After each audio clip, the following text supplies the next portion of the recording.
Terbentanglah danau yang merapat di sepanjang jalan berkelok dan perbukitan.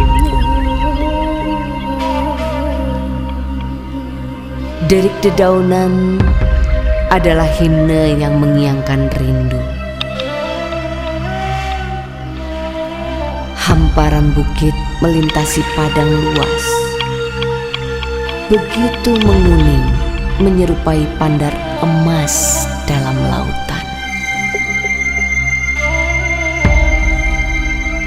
Sebaran padi yang menunggu di tuai menyubur di tiap musim, memahat kebanggaan dan jati diri. Anak-anak nagari melintas dalam daya cipta yang tak terputus-putus. Di balik hati, mereka berucap. Di untaian padi yang menguning, kami akan mengikuti jejaknya.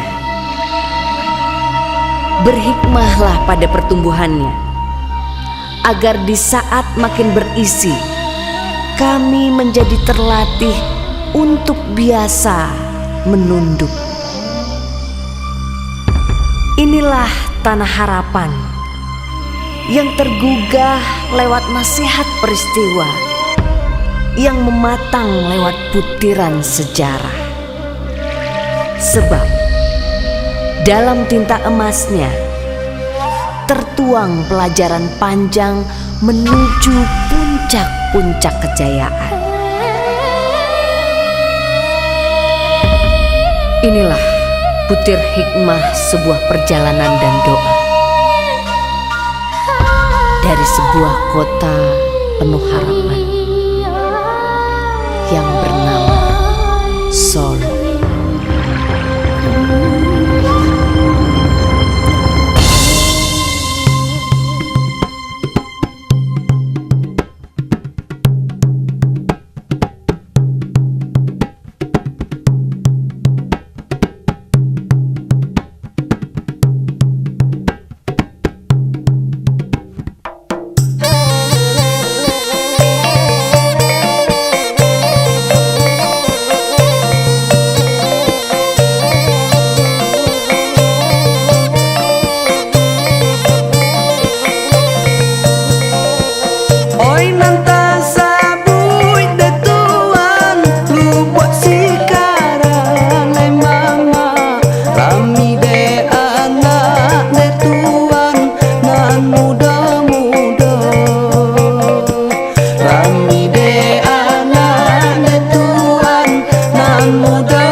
Hari itu bertepatan tahun 1946.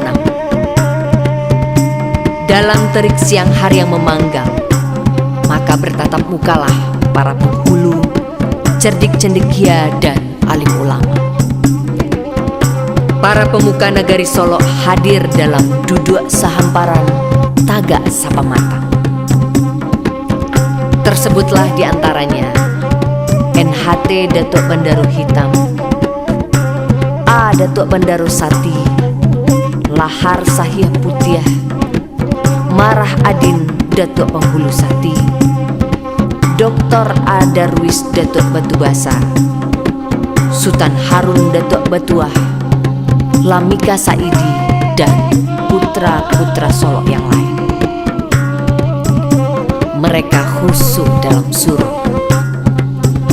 menjawab perguliran waktu yang terasa gencar menggambarkan perubahan, menyandang semangat agar tak surut ke belakang, lalu memulainya dengan menegakkan kepala demi menantang masa depan.